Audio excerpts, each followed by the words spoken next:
وا بڕیارە ڕۆژی هەینی لەسەر یاریگەی فرانس و هەریری ینی قووەجێوی عراقی میوانداری مەولودیەی جەزائیری بکات لە یاریەکانی پاڵاوانەکانی عەرەب. هەر بۆیە یانەی قووەجێویە لە نێو کەمپێکی مەشقدایە بۆ ئەم یاریە. یانەی قووەجێویە ماوەی 3 ڕۆژە لە هەولێرە و مەشقەکانی ئەنجام دەدات وەک ئامادەکاری کۆتایی بۆ یاری قۆناغی 16ی جامی پاڵاوانەکانی عەرەب بەرامبەر یانەی مەولودیە جەزائیری کەوا بڕیارە ڕۆژی هەینی لەسەر یاریگای فەڕەنسا هەیری ڕوبەڕووی بێتەوە. فريقنا يعتقد وصل إلى جاهزية جيدة. پێم وایە تیپەکەمان گەیشتۆتە ئامادەیەکی باش بۆ یاریەکەی مەولودیە جەزائیری. یارزانەکان ئامادەن جگە لە محەممەد عەلی عەبود یارزانی هێڵی ناوەڕاست.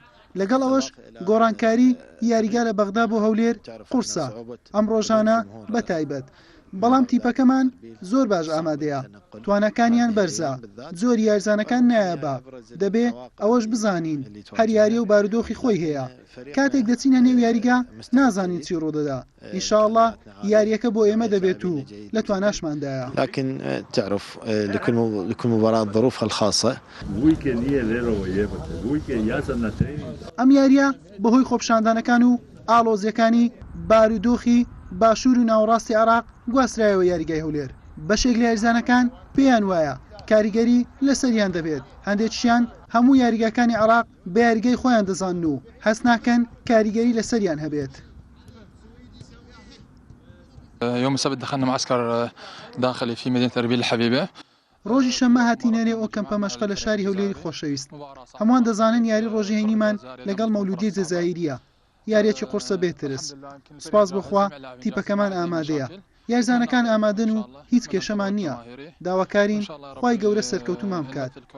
داوا دەکەین هاندەرانیش ئامادە بن بۆ پاڵپشتیمان. ئینشاءالله بۆ نوێنەرەکەی عێراق بخير تواو دبيت. وهذا الشيء بالأول والأخير أربيل مدينتنا ودائما ما نكون موجودين بهذا الملعب. ماوەی زیاتر لە 30 ساڵە هیچ یانەیەکی عێراقی نەبووتە پاڵەوان لەم پاڵەوانێتە. یانەی قووەجێویش کە خاوەنی 3 نازناوی جامی یەکێتی ئاسیایە.